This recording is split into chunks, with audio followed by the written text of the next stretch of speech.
Hey guys, it's Brandon Adams, the host of DawgNation Daily, the daily podcast for Georgia Bulldogs fans, presented by Marco's Pizza. Glad you're here. Mike Griffith coming up. It is always a spirited edition of the program, and Mike's on the show, so we'll have some fun with him in a little bit. I'm going to start the show with some talk about Jake Fromm and Justin Fields. A narrative that's out there that I think is a little unfair to both of these guys. I'll sort of explain why, and you can tell me if you think I'm right or wrong on that. We'll address something that Demetris Robertson, the Georgia wide receiver, has said, and a whole lot more. And by the way, at the end of the show, this doesn't have a ton to do with Georgia necessarily, but I think it is fun. One of these talking heads on TV had made a prediction about Florida going to the college football playoff. Now that doesn't look so great. He is sort of forced to defend himself on that, so we'll kind of have some fun at his expense. After all, that's what our buddy Eddie would want us to do here. So we're glad you're with us. DawgNation Daily, presented by Marco's Pizza, begins right now. From DawgNation.com, this is DawgNation Daily, the daily podcast for Georgia Bulldogs fans, presented by Marco's Pizza. Here's your host, Brandon Adams. There's no doubt that quarterbacks are a big part of the conversation in college football thus far this season. That's true every single year. It's even more true this year. And Dennis Dodd from CBS Sports kind of notices what a lot of us have noticed here is that what's kind of interesting when you look at the perennial playoff teams like Clemson and Alabama, they're both playing two quarterbacks. And really, if you include Georgia in this as well, who has played Justin Fields in both of its games thus far this season, you've got the top three teams in the country kind of all with at least some form of a two-quarterback situation. I want to read you some from Dennis Dodd here in a moment, and then I want to explain why I think that Dodd's narrative on this is just flat wrong, and frankly, it's sort of unfair to Jake Fromm and Justin Fields. In other words, the point I kind of want to lay out here is I don't think the quarterback situation at Georgia right now is similar to the one in Alabama involving Tua Tagovailoa and Jalen Hurts, or the one at Clemson right now involving Kelly Bryant, last year's starter, and Trevor Lawrence, the sort of hotshot freshman. But Dennis Dodd apparently does. Here's what he writes at CBSSports.com about this sort of modern age we're living in of national championship contenders having two quarterbacks. Dodd says at Clemson, number 1 Alabama, and number 3 Georgia, they're staking their seasons. Ooh, very dramatic here. They're staking their seasons on two-headed quarterbacks. This is basically unprecedented, Dodd writes. By doing so, all three are either trying to placate a rising star or keep a current starter happy while juggling all the things that make quarterback culture so maddening. Egos, parents, and playing time. Yes, those young kids and their egos. That's Dennis Dodd, CBSSports.com, kind of sort of, I think, pushing the panic button there, the alarm of, oh, it's destined not to work when you've got two good quarterbacks. It's a problem for Alabama. It's a problem for Clemson. It's a problem for Georgia. But as I said, I don't think you should include Georgia in the same category that you include Clemson and Alabama. And by doing so, I really think you're being unfair to both Jake Fromm and Justin Fields. Let me explain why I feel this way. Let me start with Jake Fromm.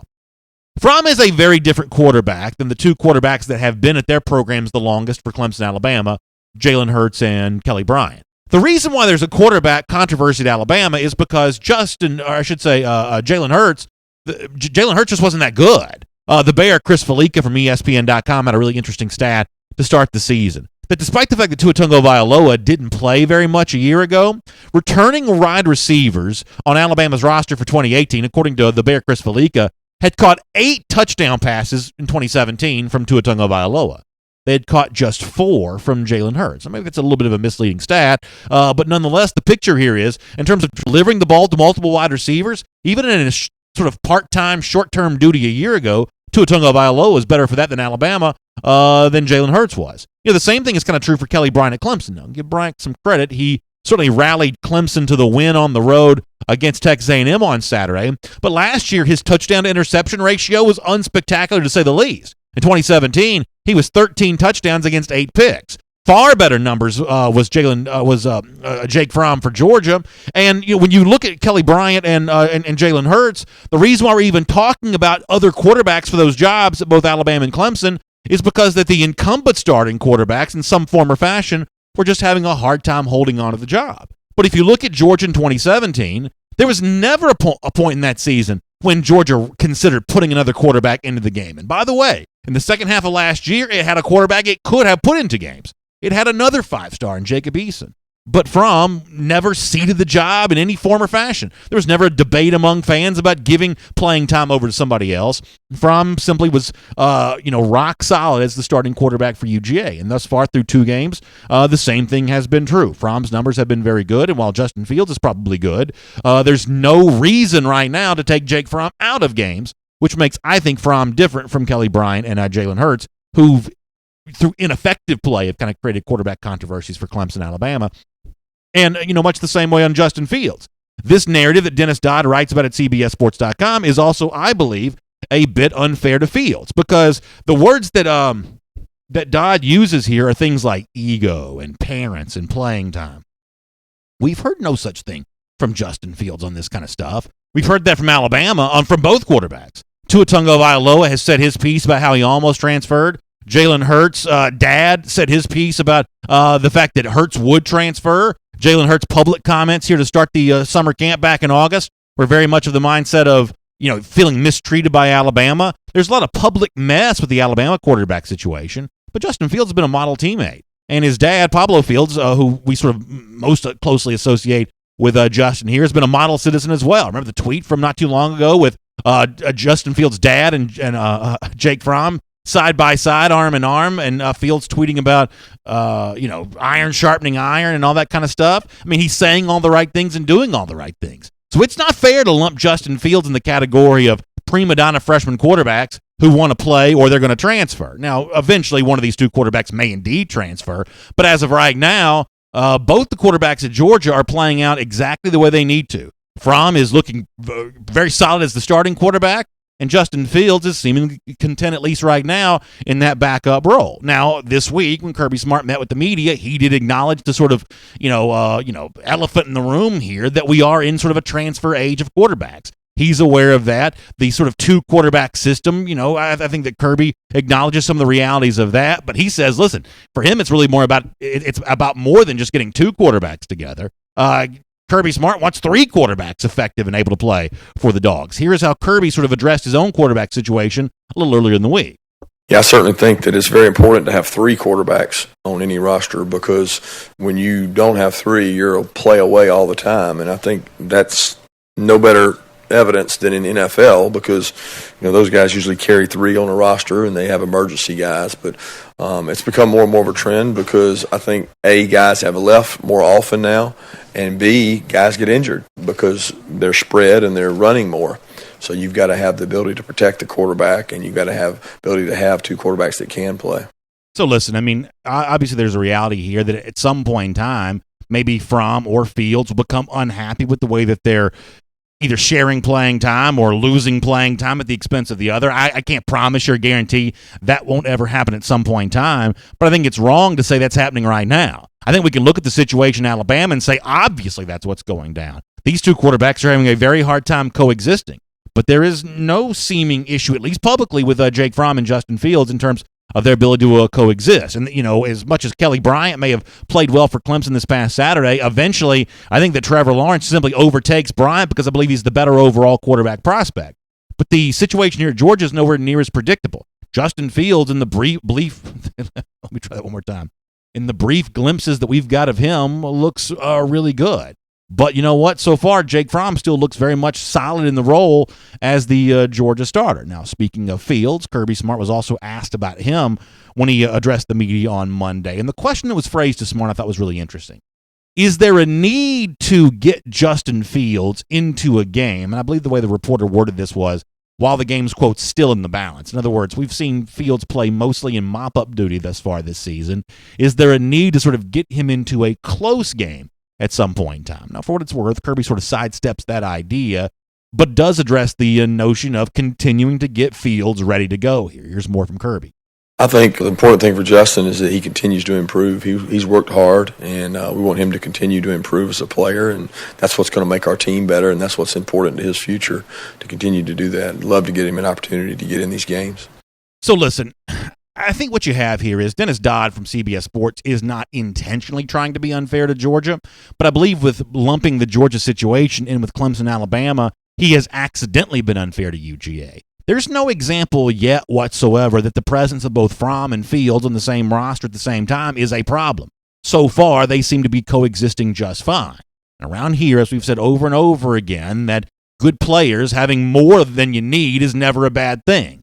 I think that's also true at the quarterback position as well. Georgia's got Jake Fromm, who's a very quality starter, got Justin Fields, who's one of the most dynamic backups in the entire country. That's a recipe right now that's working for Georgia, and my prediction is it'll continue to work throughout the rest of this season at least. My name is Brandon Adams. This is DawgNation Daily, the daily podcast for Georgia Bulldogs fans. We are presented by Marco's Pizza. We're glad you're with us here. No matter how you get to us, live on video, DawgNation Facebook, YouTube, DawgNation Twitter feed. We're also on the radio at noon on Athens Sports Radio 960 The Rep and in podcast form. Pretty much wherever podcasts can be found, the world-famous DawgNation.com, the Apple Podcast Player, the Google Podcast Player, just wherever you get your podcasts. Thanks for checking out DawgNation Daily there as well. And it's very special thanks to Marco's Pizza for making it all possible. We invite you right now to say hello, Primo, with a great offer. No coupon to clip, no promo code to remember. Simply go to marcos.com and take advantage of 2 medium, 2-topping pizzas for $6.99 each. It's every store, every day, the Italian way. You can go to marcos.com and you can be enjoying that 3 cheeses blended, melted together on top of that authentic Italian crust, the world-famous Gianmarco family recipe in the sauce, everything else that makes Marco's Pizza oh so good. And by the way, shout out to Williams-Brice Stadium on Saturday in their concession stand. The pizza of choice for the folks there at Williams-Brice, you guessed it, was Marco's Pizza. That's maybe the only good thing about Williams-Brice Stadium. But for those dog fans going to the concession stand, that was definitely a good thing to see a little Marco's Pizza there in the concession stand. All right, we've got Mike Griffith coming up in just a couple of minutes. When we talk to Mike, one of the things that we'll get into is the quarterback situation there at Georgia and, kind of what the dynamic is between Jake Fromm and Justin Fields right now. I'll ask Mike his thoughts on kind of what I had to say off the top of the show there. Let me also address another subject here as we go around the doghouse, brought to you today by Engineered Solutions of Georgia. One of the topics coming off the South Carolina game, and a game in which Georgia was very dominant, one of the few questions of what could be better that's really been asked, but Georgia fans have been asking it somewhat frequently here is what's going on with Demetris Robertson? We saw him get the handoff, took it for a touchdown in game 1, have not really seen him targeted in the passing game, whatsoever. Is everything okay with D-Rob? Is there something to be worried about with D-Rob? Now, I can't pretend to know that the tweet from Robertson I'm about to show you was actually completely in response to all that, but the circumstantial evidence here seems to suggest that it was. Concerns about D-Rob, maybe this tweet from Robertson kind of changes all of that. Here's what Robertson's message to DawgNation was. I love my UGA teammates and coaches. We are all family and we're brothers. You guys have been awesome. I'm glad I'm back home. #GoDogs. That's Demetris Robertson from last night. So any concerns about Robertson? Maybe they're sort of calmed and quieted down by the tweet there talking about how much he's loving things right now and, a reason for why maybe he felt the need to tweet that. If we had to guess, we could look at some of the things that Kirby Smart said recently. Let's go back to the post-game press conference after South Carolina on Saturday when Robertson wasn't targeted and some dispute about how much he was or wasn't in the game. Kirby Smart kind of came to Robertson's defense saying maybe he played more than you realize he did. Here's Kirby then. He played a ton. He just got in situations where he was blocking. He had a couple times where the route that passes called and the read went the other way. But I saw him out there a lot. So Kirby Smart says, despite the fact that you didn't see him catching footballs, really seeing him targeted, he was out there on the field. He was doing his job. And then the debate comes up of, well, how much of that was sort of late fourth quarter stuff when other backups were in the game? Does that sort of suggest that somehow, Robertson's not a big part of the plan here for the Georgia offense? On Monday, Kirby Smart addressed all that one more time. Here is Kirby again this week talking about his wide receiver, Demetris Robertson. Yeah, I don't know that Demetris didn't get on the field earlier. I thought that Demetris played a good bit and will continue to. He's going to have to compete in practice, and we'll always play the best players here. And when those guys are at the top of their game, we'll have a good rotation going. I think right now at the wideout position we've got good depth because we've got guys that can do different things. A lot of guys that are really physical, maybe a fast guy, maybe a vertical threat guy. But at the end of the day, when you turn the tape on, the guys that get open are going to be the guys that play. And South Carolina did a good job in press of pressing some of our guys. It's a good thing we could run the ball because they had our hands on a lot of our wideouts, and creating separation is really important. All right, so 2 things for me here on this. First of all, I think this is a very relevant topic because I think at some point Georgia's going to play a close game this season, and having the deep threat that Demetris Robertson brings to the table is going to be crucial to win a game like that. So I don't think it's inconsequential that Robertson hasn't, been targeted for catches as of yet. I think that's important to bring up here.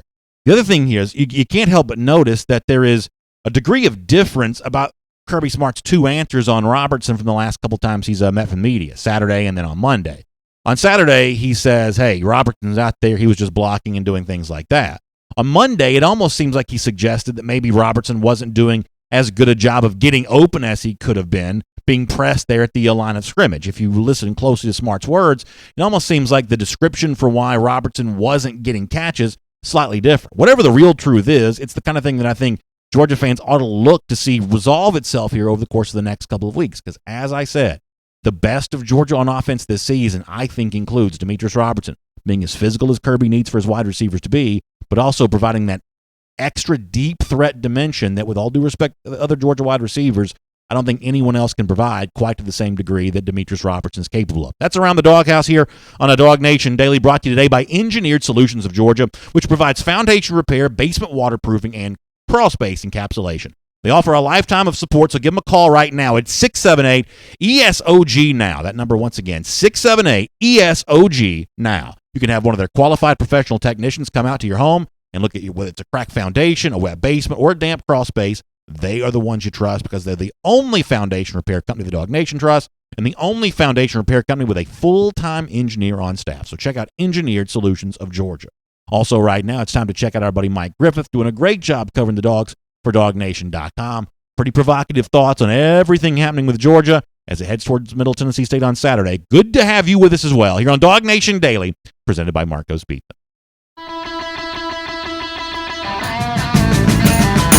From Athens and across the SEC or wherever the recruiting trail may lead, here's a DawgNation.com insider. Say hello to Mike Griffith here from DawgNation.com, who's just been killing it, publishing all kinds of really fascinating content. Mike, I'm looking forward to reading every word and have enjoyed reading every word thus far. I dealt with a couple subjects off the top of the show, the quarterbacks and Demetris Robertson. I want to hear from you on both of those before we're done, but let me start on a different topic here for a moment, if you don't mind. We continue to get a lot of questions coming in about the scenario at left tackle right now, where Andrew Thomas leaves Saturday's game, as you know, with the ankle injury, not really seen this week at Georgia practice. Is it safe to say right now that this looks like May's job again for this Saturday against Middle Tennessee State? Is it as simple as that there for Georgia in this regard, that maybe little reason to play Thomas, so therefore you don't risk anything and you leave Thomas there on the bench to get ready to go on the road to Missouri? Is that your best guess as of right now? Yeah, I mean, until Andrew's able to get back out there at practice, there's no point in pushing him to be out there if he's not 100%. You've got a long season ahead. I think that's the end answer for a lot of these things. I mean, it's a 15-game season. I remember back, Brandon, when it was an 11-game regular season before the SEC championship game, and we'd be talking about being more than a fourth of the way through the season right now with this third game. But with a 15-game season, as it looks like Georgia's going to have, or at least 14 games, there's no point in rushing these guys. And the other thing is, Georgia's got a lot of quality depth. I mean, maybe there was a time when there wasn't another guy, and the drop-off would have been just humongous. And I would say, Andrew Thomas is much better and more experienced than Cade Mays, but, you're not playing Auburn this week. You're playing a bye game. You're playing a team that's coming here to lose. You're paying him $1.5 or $1.75 million to show up and be overmatched and get experience, and guys like Cade Mays can handle this type of matchup. And listen, I was very impressed with what May showed on Saturday. I think it speaks to Georgia's, the way this program has risen in stature over the course of the last couple of years, that you can replace a left tackle, a guy that I think is, a potential All-American candidate in Andrew Thomas, and not immediately see drop-off against South Carolina.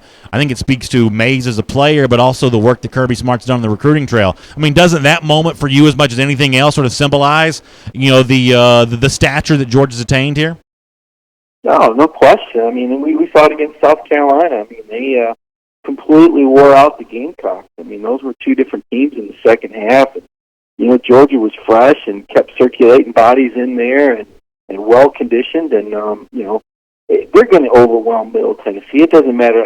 Brandon, I think you could play left tackle. And they'd be fine against Middle Tennessee. You could do some things to roll the pocket. But in all seriousness, I think your analysis is spot on. I think that it's Cade Mays until Andrew's able to go, and you hope he's back for Missouri.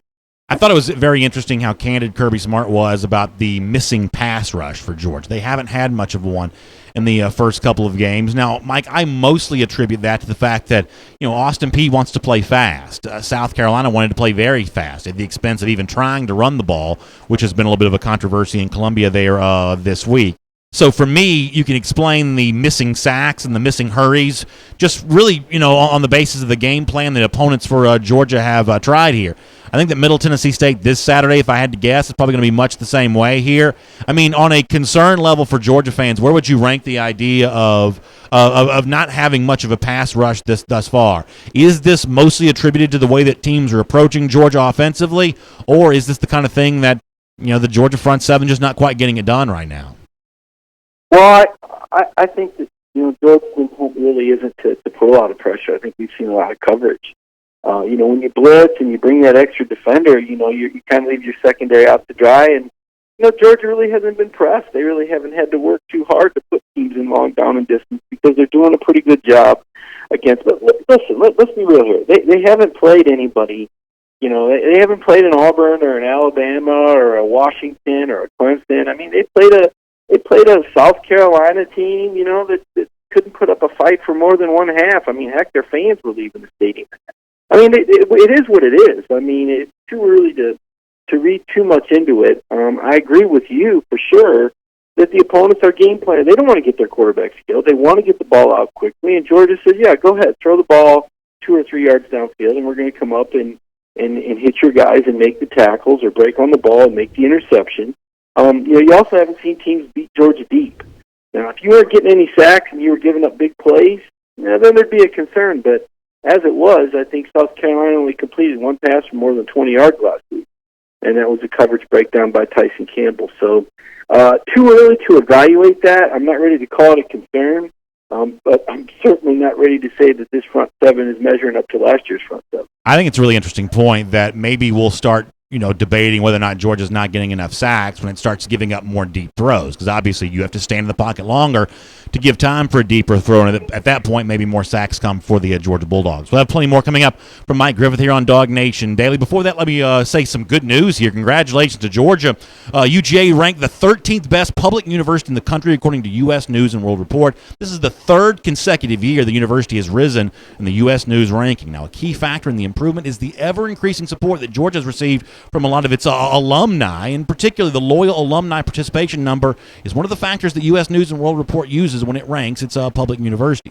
We've all come to expect high-quality education, athletic success, and traditions from the University of Georgia. Well, it's dedicated alumni that contribute that success every day. So those traditions that we all enjoy would not be possible without the support of many of the alumni who are listening right now here to DawgNation Daily. And if you're interested in becoming a part of that and finding out how you can get involved, simply go to alumni.uga.edu. That's alumni.uga.edu and find out how you can be a part of the great things happening around the University of Georgia. All right, Mike, with that said, let me transition to some good news for Georgia on the practice front here this week when it comes to injuries. Not seeing a lot of Andrew Thomas, but seeing a lot more of Tyreek McGee, who looks healthy, at least based on the reports that I've read from you and Chip Towers here at DawgNation.com. If Georgia can get him back as sort of a veteran, contributing in that sort of star role, maybe some there at safety as well, although Georgia's two safeties look pretty good right now. So maybe this is more of a nickelback star role for Tyreek McGee. I think that only helps. Give Georgia a little bit more experience there. You probably don't need him against Middle Tennessee State, but against Drew Lock 2 weeks from now, that becomes a pretty big deal because we know that Lock's going to try to throw it deep. He certainly did that to Georgia a year ago. How big of an issue do you think McGee's impending return is here? Yeah, it was good to see him on the practice field last week. Obviously, they're going to bring him back little by little. He played in the game. Sure. I'm not sure if I'm ready to say he's 100% yet, but he is a guy that Kirby wants to have worked in there because you're right. It is going to be a test at Missouri. That's the next big test. I mean, in Middle Tennessee is a nice warm-up game to that. They're going to use multiple receivers. You're going to see McGee get more action. As you said, Brandon, in the star, which is kind of that nickelback, that fifth DB. We'll probably see some dime. The one area Kirby said he really wants more depth is in the secondary, and so this is really important to get McGee back. Depth is big.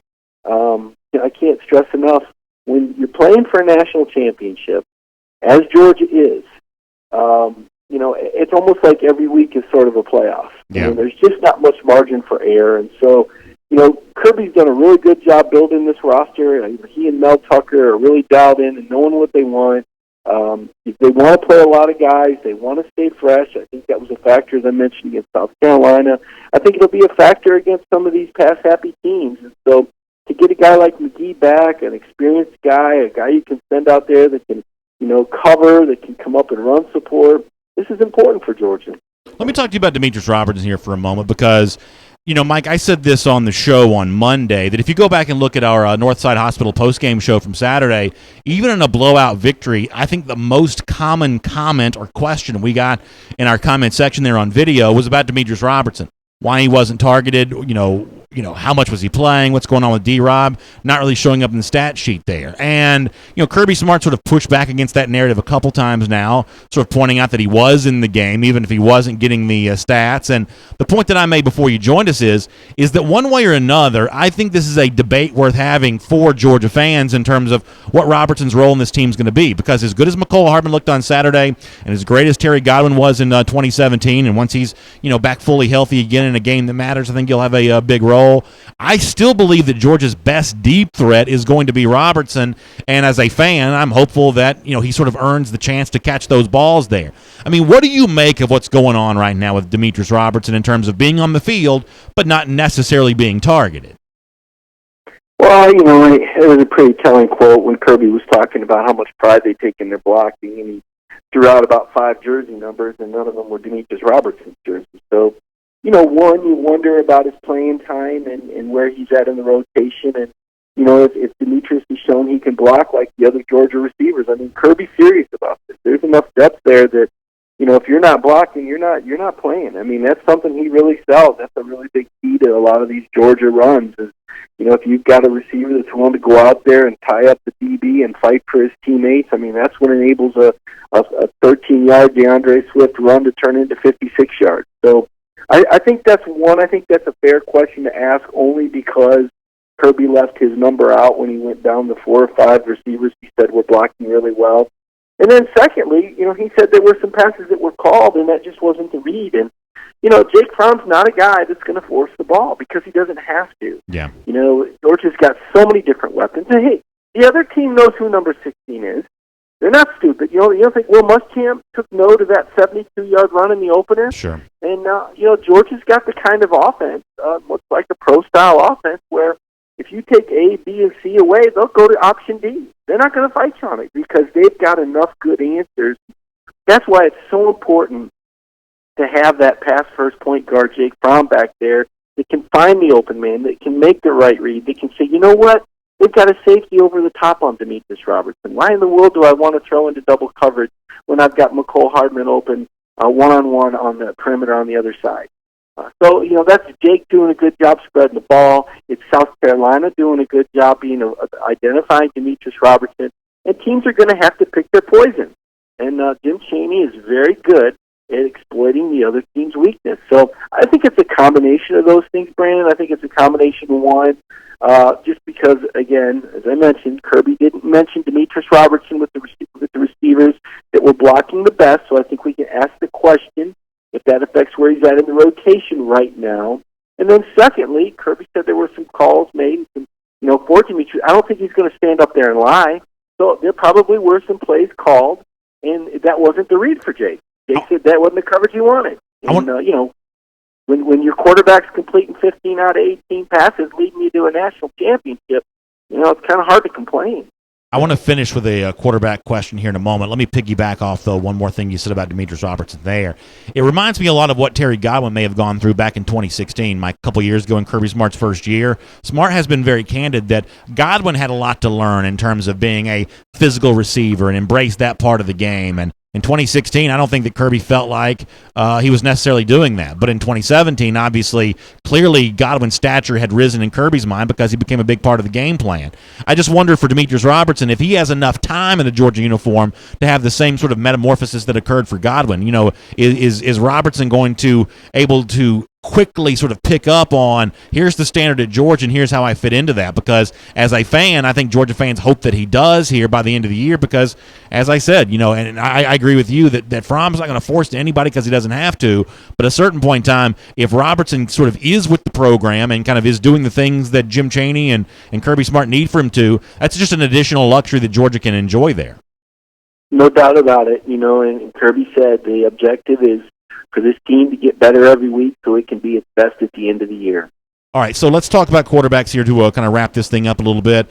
I talked off the top of the program about, writers like Dennis Dodd, who I don't think is intentionally trying to be unfair to Georgia, but I think accidentally unfair by lumping the Fromm Fields quarterback situation at Georgia into the same category of Alabama with Jalen Hurts and Tua Tagovailoa and Clemson with Kelly Bryant and Trevor Lawrence. Mike, my point here is the only reason why we're talking about two quarterbacks at Clemson and Alabama is because the incumbent starters, either in Jalen Hurts' case, played so poorly that he had to be benched, or in the case of Kelly Bryant, mostly unspectacular, which opens the door for somebody else to kind of come in. At Jake Fromm at Georgia, you've got no such issues here. Through a season plus, he's been rock solid as the Georgia starting quarterback. And conversely, Justin Fields hasn't shown any of the sort of penchant for drama the way that some of the Alabama quarterbacks have, and maybe some other quarterbacks around college football have done here. So my point is, I think it's sort of unfair to put the Georgia quarterbacks in the same category of some of these other two quarterback situations.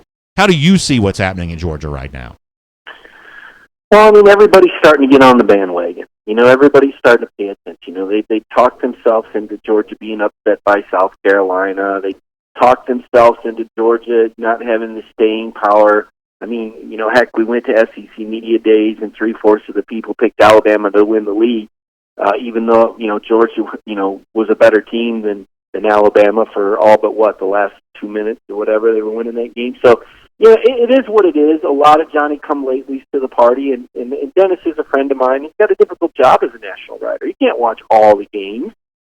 He probably should have taken some time and called me, and I would have explained it to him. But, these guys are under pressure to produce, and what he does know is there are some people on Twitter and on social media, not Justin Fields, not his family, but maybe some fans that picked Justin Fields to win the quarterback job, and they're mad they were wrong. And so now they're throwing a fit, and they're talking about calling Jake Fromm at halftime of the South Carolina game, or they're talking about Kirby Smart making a big mistake as if this guy hasn't already proven he's a championship coach. And so, I tell fans, be careful what you wish for. If you want to make a lot of noise, if you want to complain when you're beating South Carolina by 31 points, that the other quarterback should be throwing it around the park, you're inviting this kind of attention. And this is the type of attention that Kirby Smart will warn his players and parents about and say, lock out the outside noise.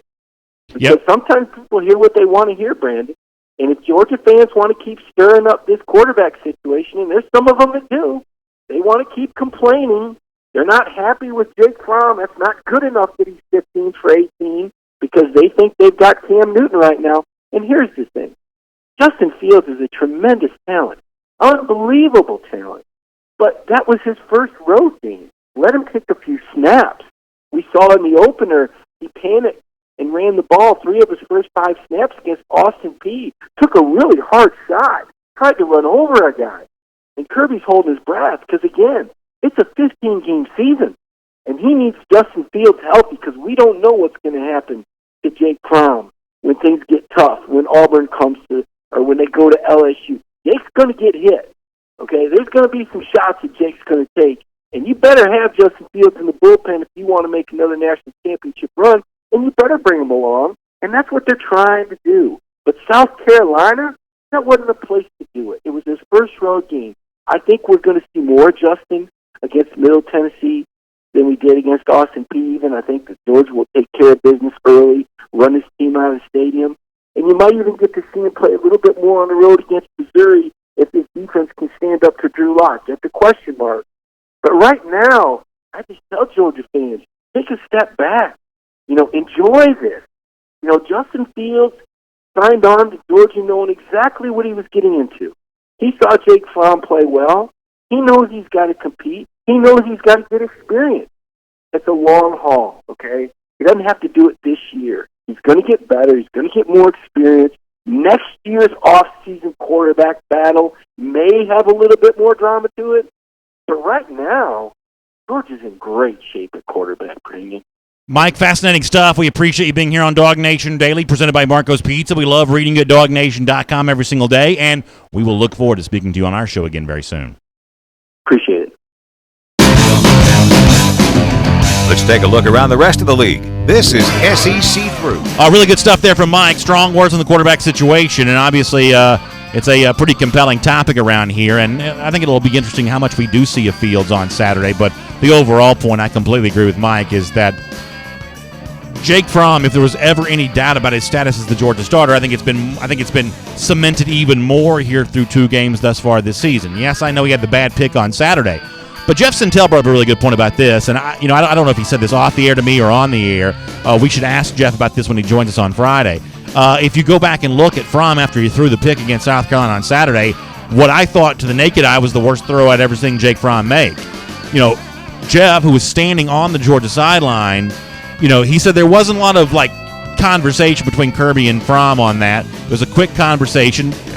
Jeff says that Kirby then shook his head and they just sort of moved on, which maybe makes you think that maybe the throw from Fromm wasn't as bad as it initially appeared. Maybe there was a miscommunication about the play between Fromm and a wide receiver here. So sometimes in football things aren't exactly the way they look to be, and maybe that was the case of that on Saturday, at least based on the eyewitness account from Jeff Sentell, who was on the Georgia sideline. But we can talk to him more about that on Friday. But other than that, Fromm has been virtually spotless all season long, and we'll see if that continues here as Georgia has one more tune-up before it gets into SEC play for good for most of the rest of September and October. All right, time for our SEC through.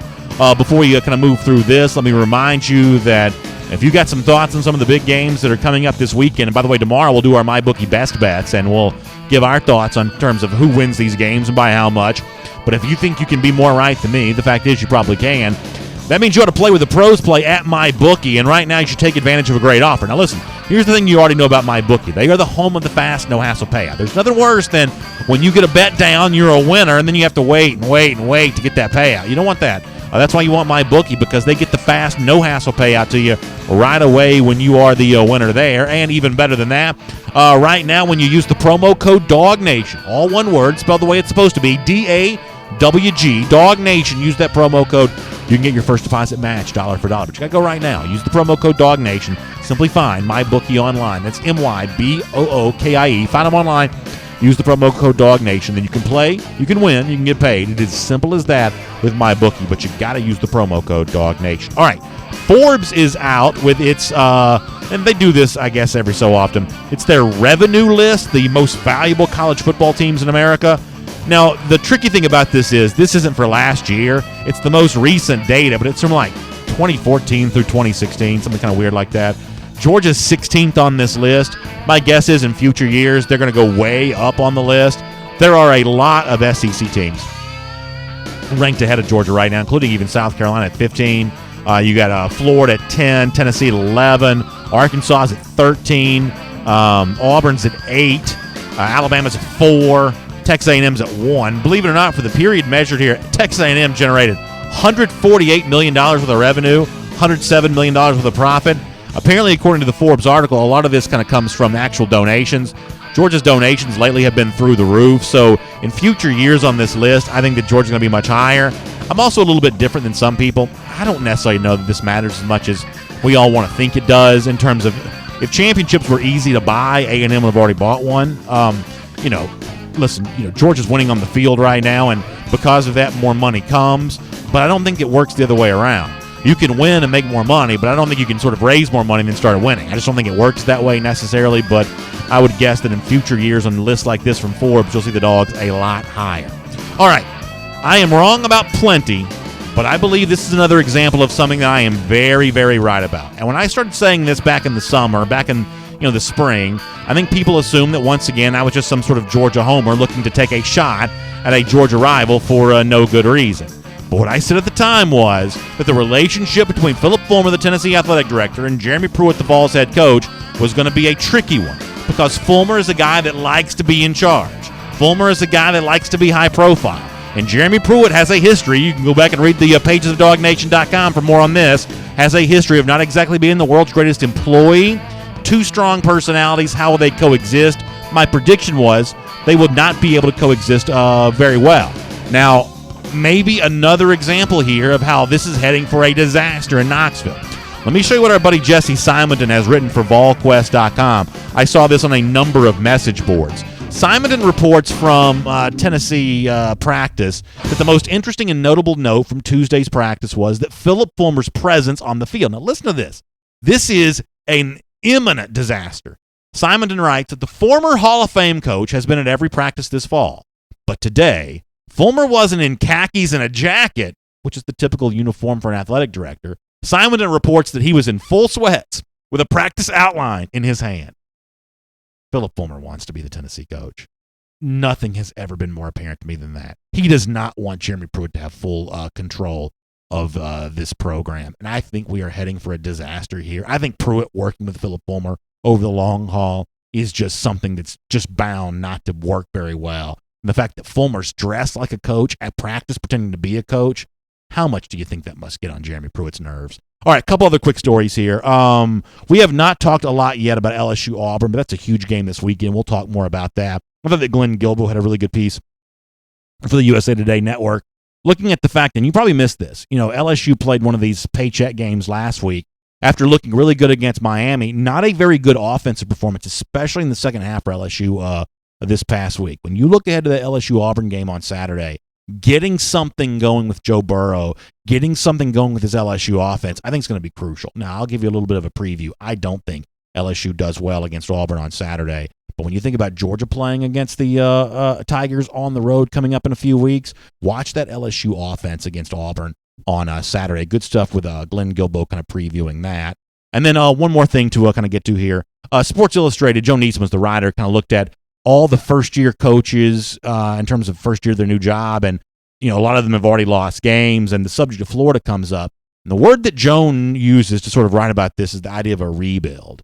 That maybe after what happened against Kentucky on Saturday, maybe the situation at Florida is more of a rebuild than many people realize. Now, here on DawgNation Daily, we never had to have that brought to our attention. We were calling it that well before Dan Mullen even got the job. But if it really is true, if this really is a rebuild, the problem for Florida, as many of you are very well aware, is they're doing worse in recruiting than they are on the field. And the situation at Florida may actually get a lot worse before it gets better. And here around DawgNation Daily, we're going to enjoy that every step of the day, every step of the way. We'll make that your SEC through. All right, and now back here on DawgNation Daily, presented by Marco's Pizza. Let me stay on Florida here just for a moment, because I have to admit, we do kind of enjoy this kind of stuff from time to time. Brian Jones is an analyst for CBS Sports, and they do those like TV shows where they spout off opinions and make their case for things that are going to happen in football. And Jones at one point in time talked about why he thought Florida would make the college football playoff. That obviously looks terrible now in terms of a prediction, and his colleagues rightly gave him some grief for that. Georgia fans have been giving him grief for that too. And here is Brian Jones from the CBS Sports Network kind of taking his medicine in this regard. I thought this was too juicy not to play. Enjoy this. Not having great starts. Nothing are more consistent in this country than death, taxes, the Madden curse, and Brian Jones' kiss of death for the national championship. Take a look at this graphic. Expert analysts pick Florida to play in the national title game. Hello. How's that going for you right now, BJ? Now, let's take a listen real quick in your own words what was going to happen this season. The Gators are going to have a turnaround season, much like Michigan State did a season ago. The Gators last year lost 40 starts to suspensions and injuries. Dan Mullen will fix the quarterback position. Michigan State, they returned 19 starts. Yeah. Clemson beats Washington, and Florida beats Michigan State. One step further. And then Clemson, they win the championship. Okay. You are long on that Gator stock. BJ, any change since your bold move Saturday? Man, I don't change. I have conviction.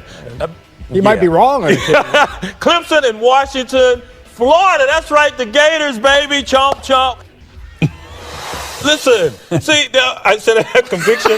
Now, I'm not in jail, but this qualifies as detention, okay? They have 18 players returning. And who's won the last 2 out of 3 East titles? Florida. We didn't make you pick them. Who has defeated Georgia the last 3 out of 4 years? Florida. So with a new coach come in who knows the landscape. Who was wrong? I admit I was wrong, but this is still the second week of the season. Come on, they're still. Are they still in your Final Four? Still, you'll see later in the show. Michigan State, you're going to keep Michigan State in there, right? Still got the conference slate. Well, with social Listen, I just think that's perfect. I love the idea of a guy like that having to step up and defend the pick that he made. And frankly, I could stand to have him take a little bit more medicine than he actually takes right there. I loved Matt Rukavina in our Facebook comment section. We were talking about Tennessee a moment ago. He said Tennessee's new fight song, instead of Rocky Top, it's "I'll Be Home for Christmas," which is a very funny line. I think you could say the same thing about Florida here as well. I think two programs, and, listen, Georgia fans are going to love this, but I think you got two programs here who are heading well towards the bottom before they ever start climbing their way back towards the top. All right, so with that in mind, let's do our Gatorade countdown. And, we've explained this before, and it's probably worth saying again. When we say these bad things about Florida, these bad things about Tennessee, a lot of non-Georgia fans assume that it's bias that may exist somewhere in the studio that causes us to say those kinds of things. The truth is, we love college football too much to not call them like we see them. I mean, breaking down this stuff and kind of getting to the heart of the matter is too much fun to sort of let bias completely cloud that. I think we call it right down the middle here on the show, but our bias creeps in because we enjoy it. So I think it's objectively true that Florida is bad. I think the subjective opinion here is Florida being bad is a really good thing. And trust me, I'm really, really enjoying that, and I'm going to continue to enjoy it throughout the rest of the season. By the way, Mike Bobo in Gainesville this Saturday. So 45 days from right now, we think Georgia beats Florida again. That's our Gatorade countdown right here on DawgNation Daily. Y'all have a great day. We'll look forward to seeing you tomorrow. And on video, we'll look forward to talking to you about anything you want to talk about from today's show. Yeah, so I thought the Brian Jones thing was kind of funny, and I thought we would have a little fun with that there. He had made the statement a few weeks ago, and I was going to try to get it into the show as just sort of a way of mocking him from the start. We just didn't really have time. There was not a lot to kind of get in, just too much to get into to have room for that necessarily, but I thought it was all pretty fascinating. Van Bird says, I can't wait for Dan Mullen in Florida to get lit up on his return to Mississippi State. Yeah, I think that'll be great. Ken Feinberg says Florida-Tennessee should be entertaining. And, yeah, listen, I think Florida-Tennessee is actually one of those it's next Saturday, one of those really compelling SEC games because they both need wins. This is not me being snarky or anything like that. I think that I think that both these teams desperately need a win here. And you're going to see sort of, I don't know if you see the best brand of football, but it'll certainly be entertaining in terms of the haymakers they throw because I think if it's possible to have both teams sort of backed into a corner, I think both these teams are sort of backed into a corner right now. I think that could be a lot of fun to watch out. Scott Harris says, any concern about the weather on Saturday? I was going to try to talk about that a little bit. Some of y'all have addressed this to me. So, I haven't heard a lot about the forecast for Athens on Saturday. I know we've already seen a lot of cancellations and postponements and things like that for games up and down the Carolina coast here. I have not heard a lot about the weather in Athens on Saturday. What is the forecast supposed to be? Is this the kind of thing I need to start paying more attention to? Do you know the forecast for Saturday? Connor Riley's going to tell us about this a little bit more. While he does that, I'll tell you that BJY says Knoxville's burning, Gainesville's smoldering, and Lexington's partying. What a time to be alive. All right, so this is Saturday. Connor Riley here, by the way. 80 degrees of a high. 90 for a high. Is that 70 for a low? Looks like it'd be sunny. All right, so you just saw me take 25 minutes to have to read a weather forecast, which gives you an idea of how maybe not smart I am. So according to what the weather folks are showing here is that we're looking at sunny skies for Athens on Saturday. So we may be in a good shape there in that regard. Jimmy Barnes also kind of weighing in on that and saying 92 and sunny in Savannah.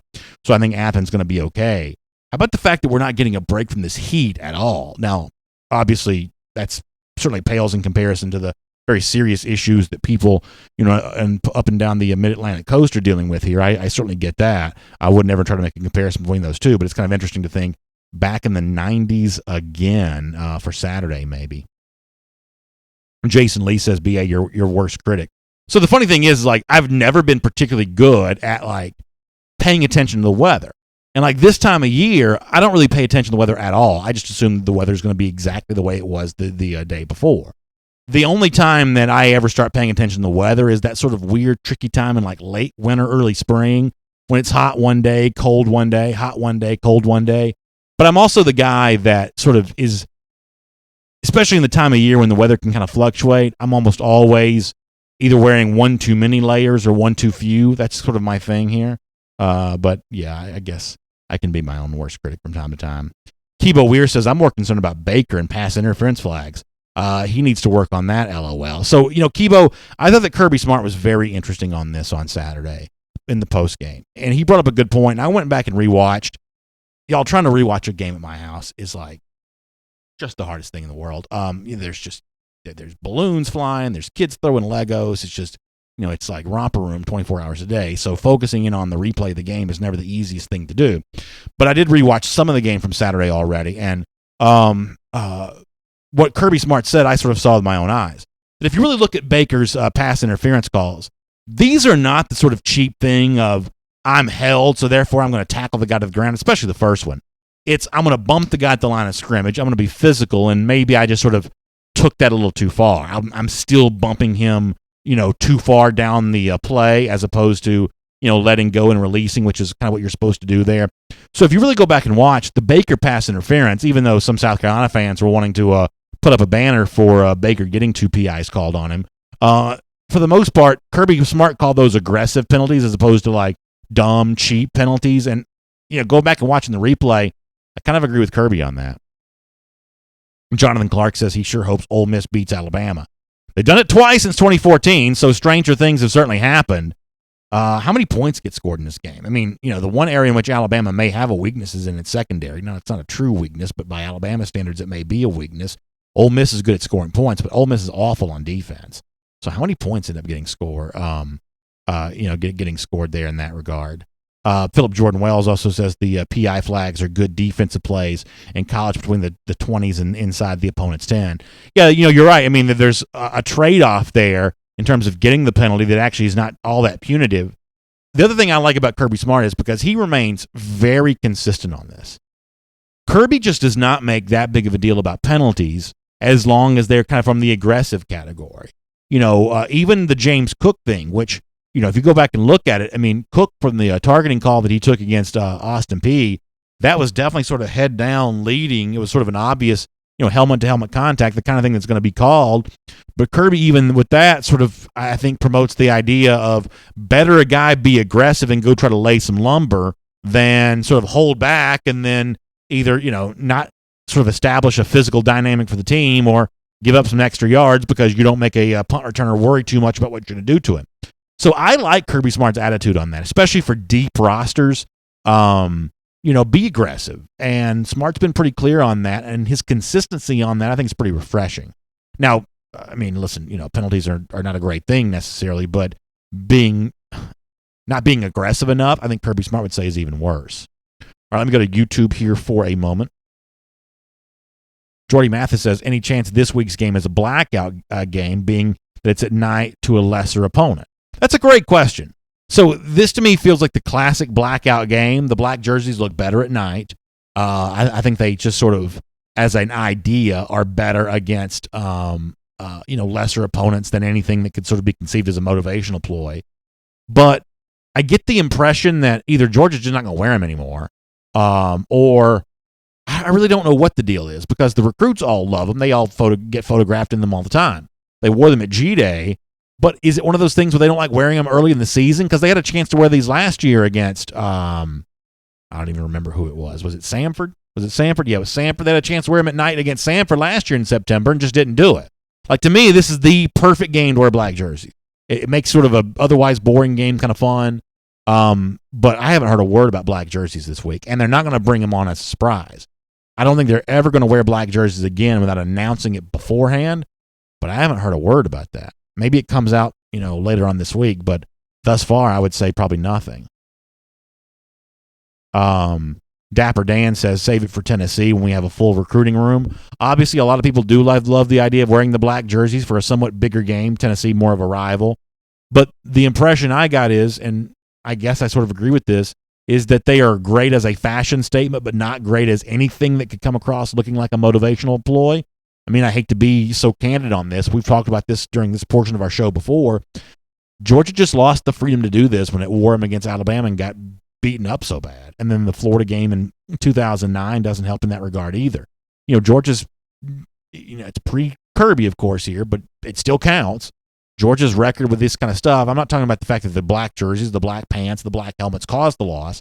I'm saying the the idea that you're using laundry as a motivational ploy and then you got blown out in a game, that just doesn't look very good. And so, that's a hot button debate. I do realize that. But that's kind of where I think Georgia is on this and kind of where I am on that. That I like them against Middle Tennessee State a lot more than I like them against Tennessee. BA's daddy says, how about that chicken dance, daily? So I got to figure out what this was. Is this something that Jeff Sintel promised? I can promise y'all all this. The last thing y'all want to see me do is any kind of dancing whatsoever. Brian Kephart says on YouTube, if UGA is a blind squirrel, what does that make Florida? Roadkill?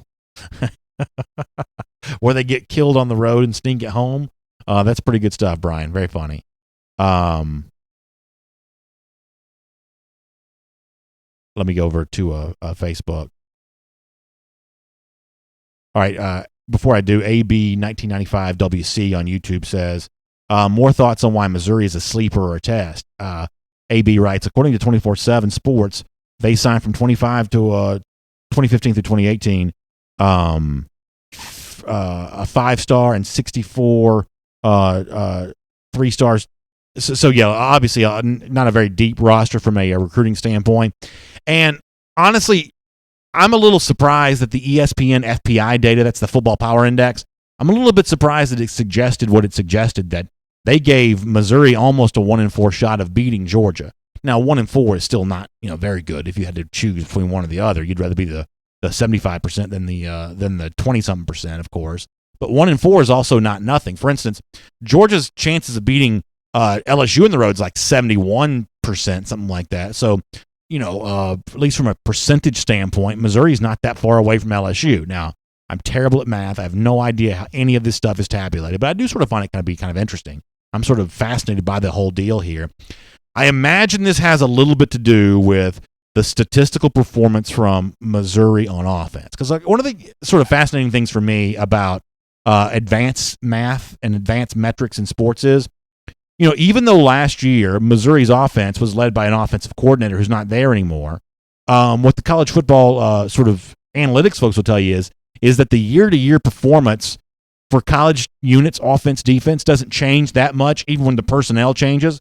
Players leave. Jamon Moore's not there anymore, for instance. Coaches leave. Josh Heupel's not there anymore. But last year, at least according to these data folks, is still fairly predictive for how Missouri's going to perform this year. I am skeptical of that. I just think that there's not enough around Drew Lock, and as you pointed out, not enough just recruiting success for Missouri in general.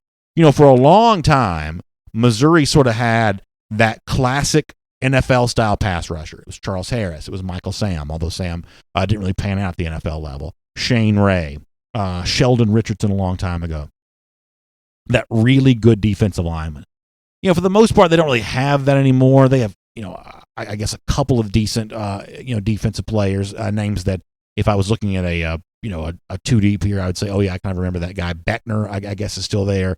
As an example of a name we may have heard of a bit here, but this is not the deep, Missouri defense it's been before. When Barry Odom was the defensive coordinator there, and Craig Kulagowski, who's at Alabama now, that was a really, really good defense. But that personnel's changed over a lot since then. So I guess I'm probably not quite as high on Missouri as some of the other folks are. For instance, I'd be surprised if Missouri beat South Carolina. Brew 2L on the subject of black jersey says bring them back, but no hype around them. I think one of the issues with that, I think sort of just at face value, we for the most part sort of agree with that. I think most of our audience would say bring them back, but just hold the hype. The problem is the black jerseys with the red helmet does look kind of cool. It's almost the kind of thing that sort of hypes itself. You know what I'm saying? It turns into a thing, whether you intend for it to or not. So Philip Jordan Wells brings up a point that I've thought about before. Philip says it would be lit if we were red pants LSU to throw off their Cajun voodoo a little bit. I don't know how well the red pants sort of contradict the voodoo, but when I was a kid, Georgia wore red pants on the road all the time, and they really look pretty cool. Go back and watch some of those old '80s games. The red pants on the road was a pretty good look, especially with like the white jersey with the black G. So I'd almost be in favor of bringing back the red pants. But as I've said before, the problem with that is is this stuff is a sliding scale, a slippery slope. So if Georgia introduced red pants back to its road ensemble, it wouldn't be 5 minutes before Georgia's wearing red helmets, black jerseys, red pants, silver helmets, red jerseys, black pants. If this thing would turn into a million combinations overnight, which a lot of you would like. But as you can see, I'm 1,000 years old, and I do like the traditional uniforms. I like the idea of wearing the same uniform on the road, the same uniform at home. I do kind of like that. The red pants, I think, are really, really cool. The moment Georgia started wearing them, it wouldn't be 5 minutes before there were 19 other combinations that got used for every other game. Michael Jameson says, how about a little brick dust around LSU to throw off that voodoo? Well, that may work there as well. Robert Barnes asked an interesting question. My family and friends, are they the only ones that noticed that Cade Mays was wearing a different number in the first game and lining up at tight end? That was a brilliant move to get him on the field so he could block. Yeah, we've actually talked about that a little bit on the show. It was not just Mays that did this. It was Justin Schaefer as well. Mays wore 42. Justin Schaefer wore 44. And actually, Mays started off on Saturday also wearing 42. And it's really one of the unsung moments of the game. I mean, these pads and jerseys and things like that are not that easy to take on and off. He changed that jersey in 2 seconds. He goes from 42 to a 70, whatever he is. And so, yeah, he was wearing 42 already. So, yeah, that has been noticed. But I did not notice it until the game had started against Austin Peay. And it's one of those things of, you see that happening. You're trying to scramble around, figure out what's going on there, because just sort of weird, to look on the field and see a guy on a play and you're like, who is that big number 42? Because obviously he's big enough that you feel like you ought to know who that is. And then you go scrambling around to realize that it's Mays. Randy Jackson says, have we ever worn all red before? No, I don't believe Georgia's ever worn an all red combination. And that's the kind of thing that old man me, get off my lawn me, wants to avoid. I don't want to see Georgia wear all red. What are the combinations we have seen? Georgia wore black pants against Florida in 98, I think, when Bill Goldberg led them on the field. Wore black pants, black helmets against Florida in 2009, which, I think I was weeping on the floor before the game even started. That Georgia thought that uniform combination was a good idea against a Florida team that had just whacked it, just walloped it a year before. That was not good. Not good at all. Philip Sharp asking about Cade Mays' brother, who Jeff Sintel did a good write-up on at DawgNation.com. A pretty good-looking offensive line prospect in his own right there. So I would definitely check out Sintel's intel on Cade Mays' brother. Ken Feinberg also reminds us about the Boise State game uniforms. Yeah, listen, that didn't even look like Georgia. You go back and watch that Boise State game in 2011. When they got up, and that Boise State team was pretty good. You got to give them credit for that. They were just better than Georgia. I hate to say it, but it's true. They were better than Georgia. But when they got up on Georgia, the crowd made no noise whatsoever. No attempt to sort of get back in this game. No attempt to sort of make it a home field environment in the Georgia Dome. And my theory on this is, and I'll take this to my grave, when the Georgia fans looked down on the field, I don't think it looked like they were watching Georgia. The uniforms were so weird. It was like a silver helmet and some sort of like space age type deal. It only had a G on like one side of the helmet. I just think that the fans, it just didn't feel like, you were cheering for the G that day. So I don't know. We got to get ready to go here. Matt Rukavina says, how about the blackout against Tech? It would be great. Could even make it a new tradition. I am sort of in favor of not necessarily just blackout for Tech, but the idea of blackout for senior day every single year. It's late in the season. It may be a day game, but still, it's November by then. It's okay to wear black jerseys in November, sort of like, wearing white after Easter. I think that you're well within your rights to do so. And it's the kind of thing that, there's no debate of when it's going to happen. It's just sort of the cool thing of everybody gets to wear black jerseys, as a senior for that final game there. I kind of like the idea of that. I don't think NCAA rules allow this, but you could also do a thing where just the seniors get to wear black jerseys. I think everybody probably has to be in the same color, but I guess you could do something like that as well. Ray Brandon says, any news on Jaden Hazelwood? His Twitter account has had a lot of Miami on it. Yeah, I know at one point in time that was true. I still feel when it's all said and done, Hazelwood's all dog. I guess I would be a little curious about what happens on Saturday. you got three choices. Hazelwood visits nowhere. Hazelwood comes to Georgia for Middle Tennessee State, which I'd be somewhat surprised about. Or Hazelwood goes to Auburn for Auburn LSU. Watch what happens there with those three scenarios. If Hazelwood comes to Georgia for Middle Tennessee State when he could go see Auburn play LSU, then I think you can just sort of, I mean, that to me would be very telling. The opposite, it's still a much better game, Auburn and LSU, than it is than Georgia Middle Tennessee State. So it may not be quite so telling. But if we're going to say follow the visits when guys visit Georgia, I guess we also have to say follow the visits when they go somewhere else. So watch for Hazelwood on Saturday in terms of does he show up at a game somewhere. I think that could be pretty telling one way or another, and I'm sure Jeff Sintel will have a lot on that. All right, so we got to get ready to go. Really good stuff. Thank you all for being here. We'll have DN90 coming up. It's before the Hedges Day today on DawgNation Daily, so make sure you check that out. That comes up at 3 p.m. here on the DawgNation video channels. And then we're back live again tomorrow morning at 10 a.m. for another episode of DawgNation Daily Live presented by Marco's Pizza. Have a great day, and we will look forward to seeing you then.